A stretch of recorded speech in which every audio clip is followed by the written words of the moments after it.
Labvakar visiem. Mm, Gremošanas sistēma tiešām ir, es gribu teikt, Ģitka, pati svarīgākā laikam, jā. Jo par to, kā tur strādā, vai tur nervu sistēma vai sirds, mēs parasti, pirmām kārtām nepiedomājam. Tās ir liels nopietnas problēmas. Bet gremošanas sistēma ir tā pirmā, ja neskaitām vēl ādu, kas saskarās ar to, kas nokļūst mūsos no ārpasaules, vai ne? Tas ir mūsu, kā saka, viss gremošanas sistēmas trakts, kas arī dod organismam vielas, ar kurām mēs dzīvojam, vai arī nedod mums tās vielas, ar ko mēs dzīvojam, lai pabarotu mūsu visas šūnas, jebkurā no sistēmām, jā. Un, pirmais, laikam, tomēr es pieminēšu kuņģi, jā, jo tas ir, faktiski maiss tāds paplašinājums, kurā visa pārtika iekrīt, izejot cauri barības vadam, un tur notiek viņas tāda liela apstrāde. Tur piedalās sālskābe. Par šīm problēmām cilvēki tā kā vairāk varbūt ir informēti nekā tas, ko tu minēji par aizkuņģa dziedzeri.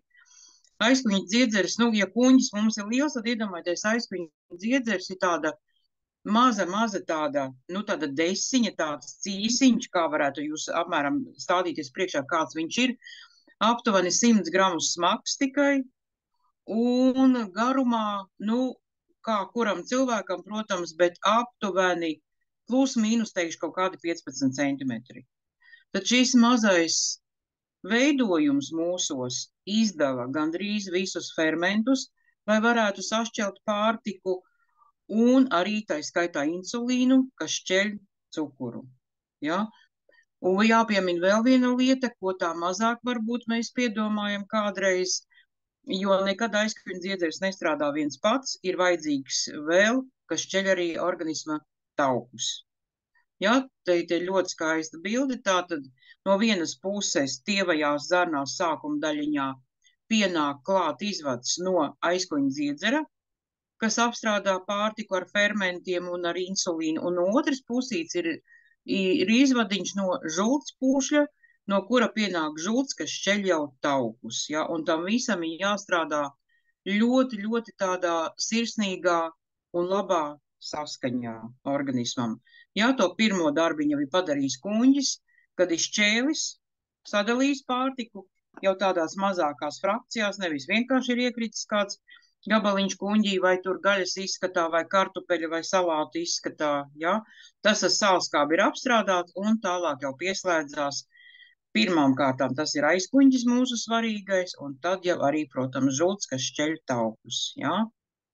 Un tad to visu tālāk virza jau pa zarna traktu uz priekšu un šķeļ tālāk, kur pievienojas arī baktērijas. Tas ir tas pamats, kā tam visam būtu jāstrādā apmēram, ja? Bet, tās galvenās sūdzības, ar ko parasti cilvēks saskarās, tu varbūt ir teiksi, vai es saku tālāk? Es saprotu, tad, teiksim, ir ļoti svarīga tā harmonija, kad mums piedalās normāli strādā gan aizkuņģis, gan strādā arī, teiksim, žultspūslis un izdala žulti. Tikai tad, kad ir abas, teiksim, sadaļas savienojas kopā, tikai tad var veiksmīgi pārtika tikt sadalīta un izmantot. Jā. Pilnvērtīgi. Jā. Ļoti skaisti. Nereti mēs esam dzirdējuši, tautas valodā sakot, atvilnis. Atvilnis, bet kas tas ir par zvēru un ko tad viņš no kurienes?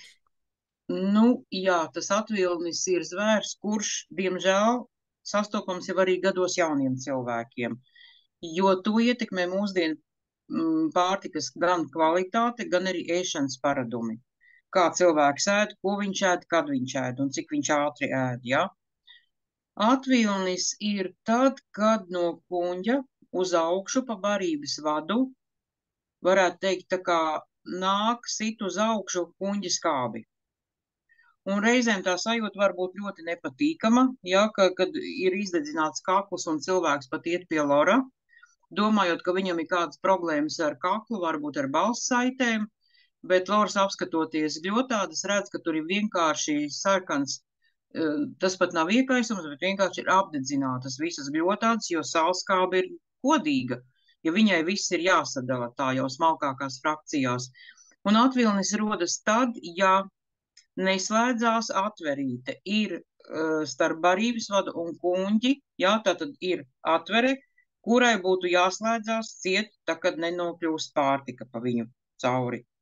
Bet pateicoties nepareizajiem ieradumiem, pārtiks kvalitātei, un tas, ka nav vairs tik elastīga tā atverīte, jā, tur ir muskuļi, kas strādā. Viņi vienkārši nenoslēdz to atverīti, un plus vēl, es saku, visi tie nepareizie ieradumi, kādi varbūt ir veidojušies, sit to kuņģi skābi uz augšu. Tas ir atvilnis, jā, ļoti nepatīkams, bet arī to problēmu var izsināt. Tas ir viens no tādiem top. Un nereti mēs arī dzirdam, tāds bieži pieminēts ir kuņģa un čūla.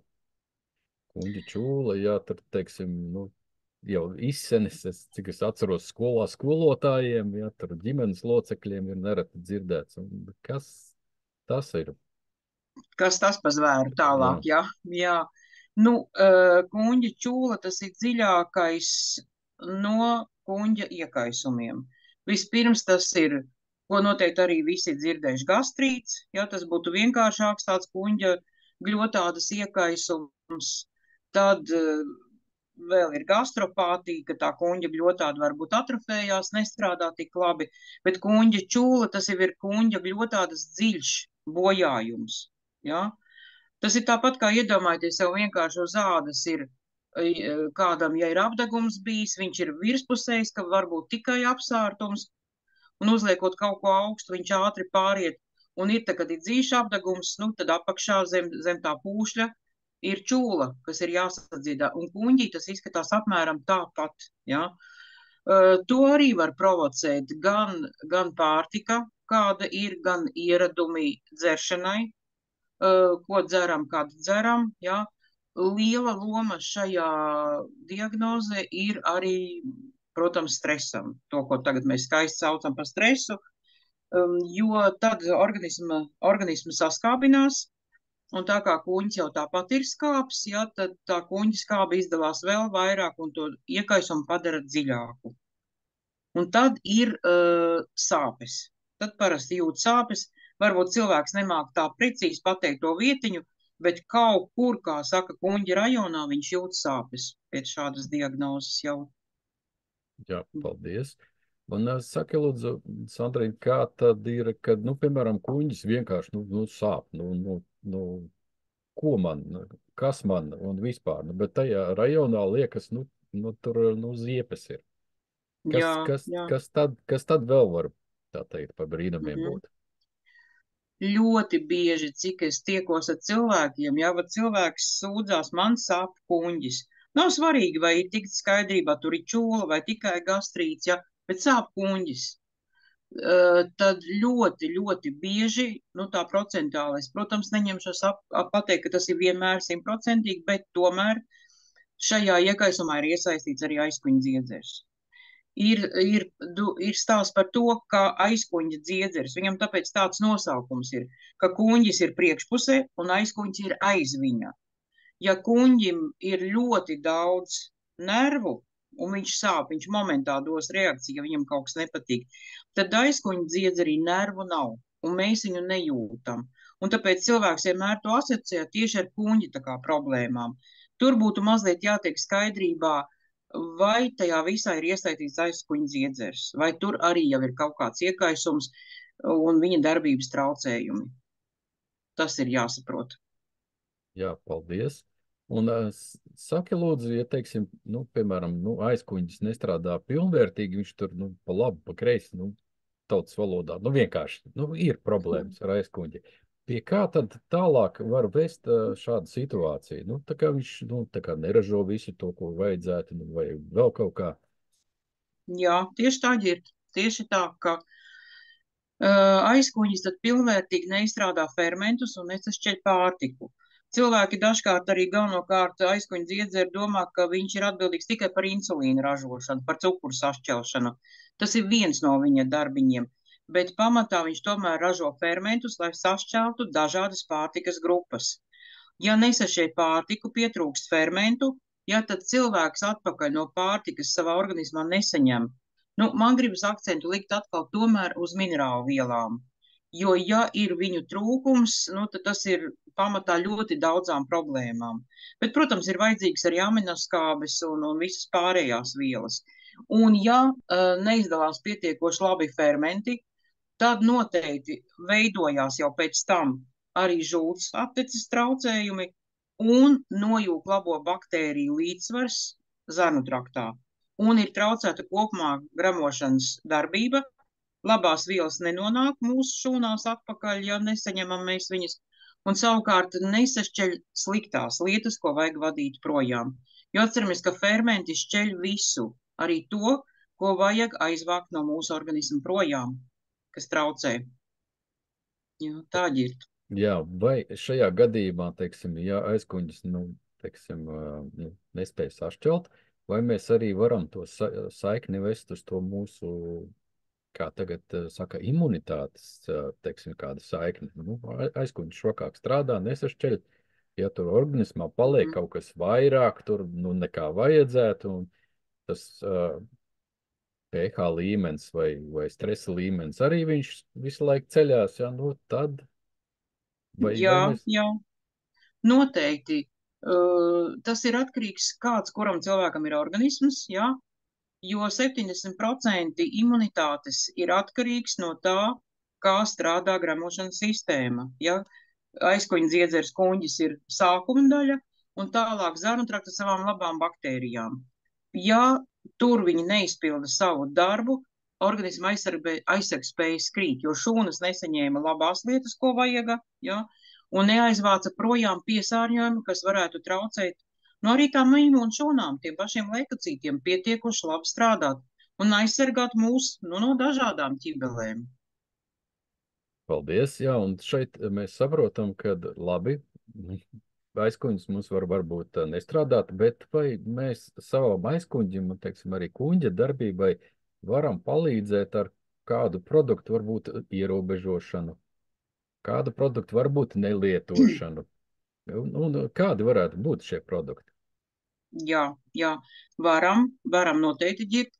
Pirmām kārtām es gribu runāt atkal kārtējo reizi par sārmainu organismu. Ja? Cilvēkam, tā ir no dabas paredzēts, ka cilvēka organisms ir sārmains. Skāps ir vienīgi kuņģis, ja, un ēšanas laikā nevajag traucēt tai salskābai izdalīties, lai šķeltu pārtiku. Bet tālāk viss arī gramošanas sistēmā ir sārmains. Tātad ūdens dzeršanas režīms ir jāatsakās no dzērieniem, kas saskābina organismu un traucē arī gramošanas sistēmas darbību, tam pašam gan kuņģim, gan aizkuņģim, ja? Visi gāzētie dzērieni. Krāsaini vai nekrāsaini, bet viņi saskābina organismu. Ja? Un vēl satur lielākā daļa arī ļoti daudz cukura, kas atkal saskābina organismu vēl vairāk. Un tad tas aizkuņģis, tad viņš cenšas izdalīt gan fermentus, gan arī insulīnu. Tādā daudzumā, lai ar visu to varētu tikt galā. Ja? Tad no tiem ir jāatsakās. Kas vēl varētu saskābināt? Tā ir noteikti kafija, ja? Arī par tējām jāskatās, melnā tēja nebūtu tā ieteicamākā. Praktiski paliek tā labs, kvalitatīvs sārmains ūdens starp ēšanas reizēm un pāris reizes dienā labas, foršas zāļu tējas. Tas nav tikai viena, bet tur var būt arī kombinācija. Un nākamais solis ir tas, ka ir jāpieskat arī savu ēdienu kārte. Ja? Ēdieni ir ļoti jāskatās. Jāiemācās ir veiklā staigāt un skatīties uzrakstus uz iepakojumiem, kas tur viss ir pievienots vai nav pievienots klāt, jā. Maksimāli kvalitatīvs, maksimāli dabīgs produkts ir jāpērk un jālieto savā pārtikā, jā. Te tā pilnīgi absolūta recepte nav, bet kas vairāk kaitē, kad tad ir jāatsakās tī baltie milti un baltais cukurs. Tad saprotiet to, ka tā ir visa konditorija. Absolūti visa konditorija, vismaz uz to laiku, kamēr ir problēmas, ir viņa jāliek malā. Vajadzētu ierobežot arī gaļas produktu daudzumu, ja ne pavisam atteikties uz to laiku, ja? Jo, kad ir problēmas, ēdienu ir jāsamazina. Nedrīkst pārslogot ne kuņģi, ne aizkuņu dziedzeri. Badoties arī nedrīkst, jā, bet ēdienam ir jābūt salīdzinoši mazāk. Nu, un tas ūdens režīms, ūdens dzeršanas režīms. Ja tur varbūt par to pH līmeni tu ģirt varētu parādīt, jā. Tūlīt.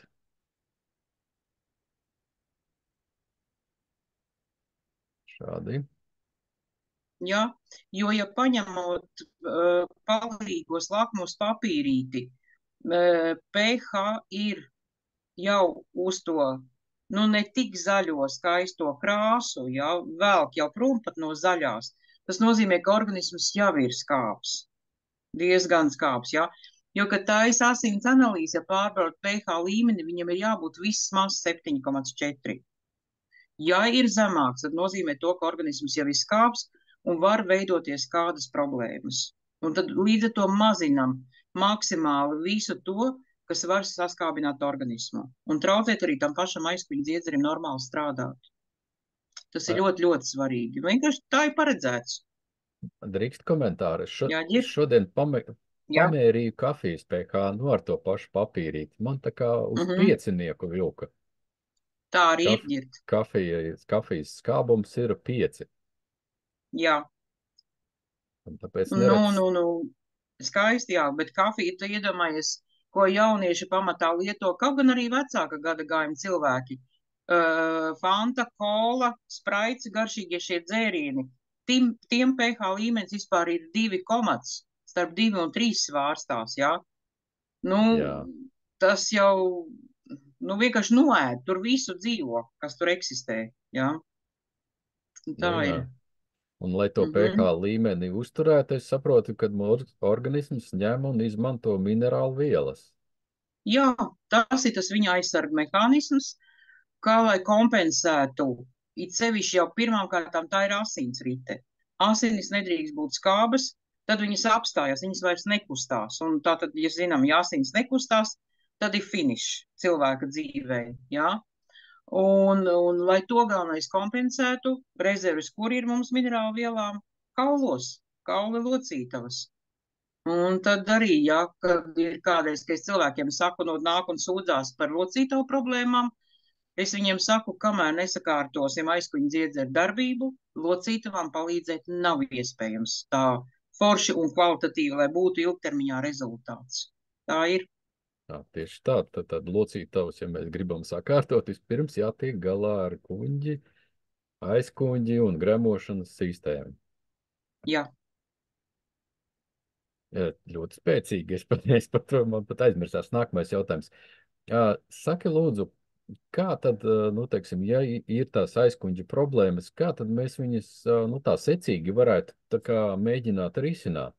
Es saprotu, ka, ja reiz aizkuņģis ir, tā teikt, nedaudz uzkāries vai kaut ko neražo, tad tas nav gluži, nu, paņem mezim forte, iedzer un viss, tā teikt, notiks. Nu, pēc svinībām vai vēl.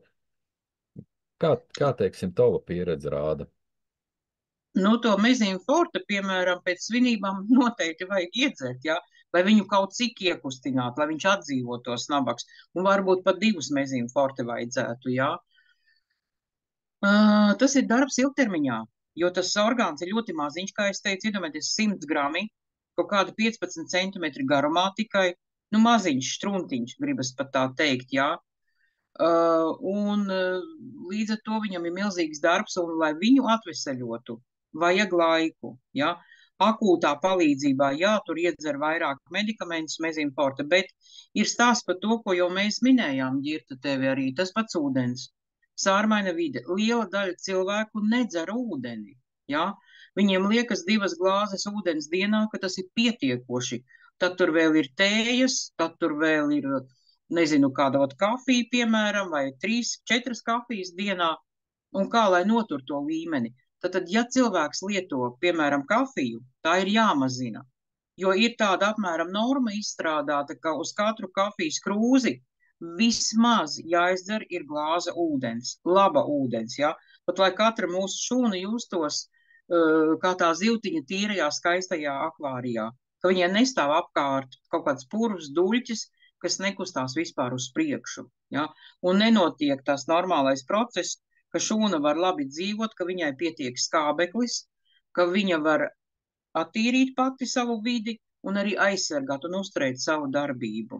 Ja? Tad dzērienu revīzija pirmām kārtām. Ja? Tie skābie dzērieni, kāda tēja vai nekoncentrēta suva, varētu būt ēšanas laikā vai pēc ēšanas. Ja? Ir jānomierina arī nervu sistēma. Ļoti bieži to provocē arī stress, jo viņš saskābina organismu. Ir tāds teiciens, ja ka aizkuņa dziedzerim vajadzīgs ir miers, mazliet bats un vēsums. Man bieži ir jautājumi arī par to, tas būs varbūt mazliet ārpus tā, ja, ierastās atbildes, bet vai es drīkstu iet pirtī? Nu, jābūt uzmanīgam. Drīkst jau iet, ja, bet nevajag uzstādīt kaut kādu rekordu, kad iet 80-90 grādu pirtī, sausais karstums un tik sēž, cik ilgi vien var izturēt, ja. Nebūs labi. Noteikti nebūs, ja. Mērenā pirtī apmēram 50-60 grādi drīkst iet, ja, bet tai jābūt tvaika pirtī, kur arī mitras gaiss būs, ja. Tas ir arī ļoti svarīgi par to vēsumu. Nervu sistēma, ja, ko minēju, bez gala svarīgi, ja. Ja tā, tad ir kaut kāda pārslodze darbā, ir kaut kāds pēkšņi kaut kāds, kreņķis bijis, vienalga ģimenē vai vēl kaut kur, kaut kas ot ir noticis tāds, ka nevar savākties rokas kājas trīc bez maz, ja, un tās sekas paliek pēc tam uz kaut kādu ilgāku laiku. Tad nervu sistēmu nomierinošie produkti. Ja, un tie noteikti nav antidepresanti. Antidepresanti jau ir tāda galējā situācija, jo atcerieties to, ka ir arī blakus parādības. Atkal saskābinās organismu, ja, bet mēģinam rast risinājumu ar dabīgajiem produktiem, un mums jau klāstā ir pietiekoši daudz, ja, kas varētu nomierināt organismu. Kaut vai gribu minēt mūsu pirmo, tas ir grifonija, kas ir tāds dabīgais antidepresants, un dod to iekšējā miera sajūtu. Tad, kad ir tas iekšējais miers, ja, tad arī galva strādā sakarīgāk, un cilvēks sāk saprast, jā, labi, es nedrīkstu dzert tik daudz kafiju. Labi, dzeršu tikai varbūt nevis 4, bet 1 krūzīti dienā, ja, no sākuma, ja nevar uzreiz atteikties. Arī tas ir rezultāts, protams, ja. Un tad sāk saprast arī to, ka, nav tā pārtika visa forša, ko ēd. Ja, tikai tā var sākt palīdzēt aizkuņa dziedzerim. Ja. Runājām arī te šodien ar cilvēku, ja to nēdu, to slikto jau nēdu, viss ir labi. Kas baigi garšo, izrādās siera cepumiņi, vai ne? Un tā uzkoda ir katru dienu. Baltie milti, ja. Tā par pārējām sastāvdaļām nemaz nerunājot. Un tad jau tālāk ir jāskatās, ja, kādus produktus organisms ņem pretī. Ja, tā tad pamatā ir ūdens, zāļu, tējas. Es domāju par tiem produktiem, kas jau sāk atveseļot to gramošanas sistēmu. Jo es domāju, ka 90% gadījumu tur noteikti būs pievienojusies arī kāda baktērija vai sēnīte vai kāds mikroparazīts, kas šo iekaisumu uztur tālāk, ja, jo viņi dzīvo skābā vidē. Jātiek skaidrībā, ko organisms ņem, lai apkarotu šos liekos iemītniekus, kādus pretiekaisuma līdzekļus mēs varam lietot, ja? Un pretiekaisuma un arī tā fermentus, protams, ja? Un kaut kādā brīdī jāpievienojas arī labām baktērijām. Tas ir tas pamatiņš, kas palīdz atvesaļot gan kuņģi, gan arī aizkuņa dziedzeri, ja? Mazinām viņam iekaisumu, bet mēģinam ar dabīgajiem produktiem, ja? Super. Jā, Sandriņ, vēl tādas 2 lietas man interesē. Bet, teiksim, skābēts gurķītis. Ir labs vai nav labs? Labs. Ir labs. Bet skābēts. Tas ir tas, kā skaisti mūsdienās saka, dabīgi fermentēts. Bet marinēts? Marinēts nē, jo marinēts ir ar etiķi. Un etiķis ir produkts, kas grauj šūnas.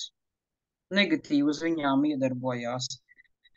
Es pieļauju to variantu, ka cilvēks pats marinē mājās un lieto tādu pārtiku, bet ne tajā brīdī, kad ir grūti. tad maksimāli arī dabīgo marinējumu mājas, kas ir tāds labs, ņemam nost, ja? Bet skābie gurķi var būt, un var būt arī tie paši skābie kāposti. Ja nav pārāk smagi viņu ēst, pa drusciņai, nevajag daudz, bet pa drusciņai, jo atceramies, ka skābie kāposti ir fantastisks produkts, kas dod arī C vitamīnu un arī labās baktērijas, ko var lietot, un lai nav tikai kapsulas, bet arī ar pārtiku jau iedodam to, kas ir pietrūcis organismam. Jā, skaisti. Jā, vai teiksim, es dzirdējis esmu arī, ka skābo kāpostu sulu, viņi esot bagāti ar fermentiem. Nu. Jā, protams, jā, jo tas ir tāds koncentrāts tā kā, jā, tikai tur nedrīkst būt, kuņģa iekaisums tajā brīdī, jā, jo tad tā skābe būs vēl vairāk un cilvēkam būs grūti, bet ja bremzējās, tā kā gremoš, ir tā sajūta reizēm, ka tā kā apstājas tas vēders, tur kuņģis, aizkuņģis, Dievs vien zina, kurš no viņiem, jā, bet viss tur ir apstājies pēc ēšanas ir tik smagi. Noderēs tā kāpostu sula, jā, veicinās to visu. Jā, un te mums komentārā ierakstīja, man helikobakterija apklusa, kad noņēmu baltos miltus un laktozi. Tagad jūtos lieliski. Tas ir tas, ko teica pirmie ienaidnieki, baltie milti, baltais cukurs. Jo saprotiet, ka tā pārtika kādreiz viņa bija citādāka. To mēs visi esam dzirdējuši, jā, bet mēs līdz galam neviens nezinām, mums neviens neteiks taisnību, kā produkti tiek ražoti. Ja? Bet tas, ka ir milzīgas kaut vai kviešu ražas, ja? Vārpas ir milzīgas lielas, tāda kādreiz kvieši neizauga. Ja? Viņi netika, tagad viņi ir pārveidot, lai iegūtu lielāku ražu. Ja? Bet cilvēka organisms, īcevišķi tā pati fermentu sistēma, ja par to tagad runājam, viņa jau nav mainījusies. Viņu neviens mums nav modificējis kaut kā, uzlabojis vēl, lai šo visu varētu pārstrādāt. Skaisti. Tad pa lielam sakot, kā ir? Ja cilvēks saka, klausies, man ir baigās, tur problēmas un tā tālāk. Es te padzeršu kaut ko. Vai tāds pieejams, teiksim, būtu labs un pareizs? Kā teikšu tā, ja tā problēma, ir parādījusies, drusciņi, viņa nav ilgstoša, jā. Maz tur kaut kādas viesības bijušas, izsita organismu no līdzsvara, jā, kāpēc ne? Nav uzreiz tad jāstien, kā es teikšu, pie manis kaut vai, jā. Bet ja tā ir problēma ilgtermiņā, un ja viņa atkārtojās, tad es teikšu, tomēr ir jāpaskatās, kā kopumā strādā organisms. Jo, saprotiet, mums nekas nav atsevišķi. Ne tas kuņģis, ne aizkuņģis, ne zarnu trakts, viņi nav atrauti arī no pārējā ķermeņa. Un varbūt ir tāda situācija, kad ļoti akūti mēs nevaram kaut ko dot tikai gremošanai. Varbūt tur ir jāiekustina arī citas sistēmas, lai viņas labāk strādātu. Un lai to slikto, kas ir bijis gremošanā, lai to iekaisumu varētu arī tīrīt laukā, lai tās izejas sistēmas labi strādātu. Arī tās pats zarnu trakts, lai attīrītos katru dienu, un ļoti svarīgi arī, kas notiek ar nierēm. Jo lielāko daļu no piesārņojuma vada laukā nieres, apmēram 80%. Ja cilvēks nav mācējis gadiem ilgi dzert ūdeni, tad ar ko to visu tīrīs laukā, zarnu trakts tavu visu nepavilks uzreiz, tā vienkārši sakot. Ja? Tur ir jāskatās, kā to visu komplektēt, cik lielās devās, jo ja ir smaga problēma, sākam vienmēr ar mazām devām. Jā, paldies. Tāds tā kā noslēdzošais jautājums ir, labi, ir situācija, jā, bet ko tad īsti ņemt palīgā, piemēram, no zāļu tējām? Un kādi tad var būt tie ieteicamie pārtikas produkti, kas varētu pastiprināt, palīdzēt tā kā šajos gadījumos?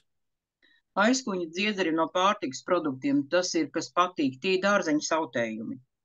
Ar svaigēšanu šī brīdī arī nevajag aizrauties, jo ja tas produkts nav apstrādāts termiski, aizkuņģim atkal ir jāizdala vairāk fermentu, bet viņam pietrūkst tā jauda.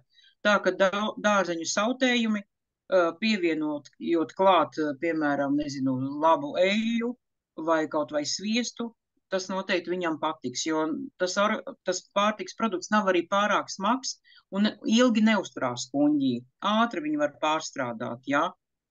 no tādām tautas metodēm, kas arī, nu, tā kā palīdz tam kuņģim, jā, lai nav tas iekaisums viņam tik liels, ir līnsēklu uzlējums, jā, ko sagatavo vakarā un no rīta viņa tukšā dušā izdzer. Viņš tā kā pārklāja to kuņģi tādu aizsargu kārtiņu, jā.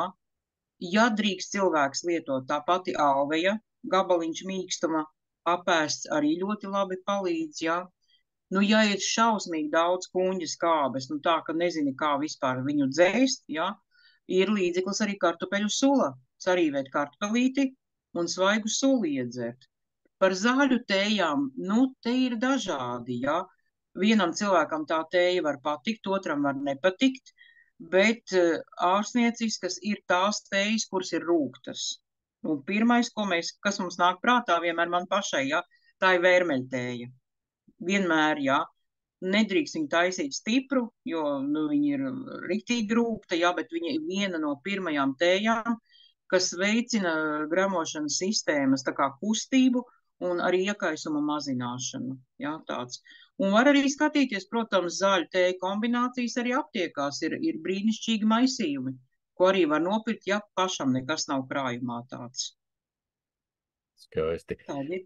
Nu, jā, man, teikšu tā, jautājumi pašreiz ir beigušies, un ko atliek novēlēt ir, lai mūsu gramošanas sistēma, tā skaitā kuņģis un aizkuņģis, lai pēc iespējas labāk strādātu un lai mēs galvenais nebojātu vai netraucētu viņiem strādāt ar attiecīgi neatbilstošas pārtikas vai dzērienu uzņemšanu.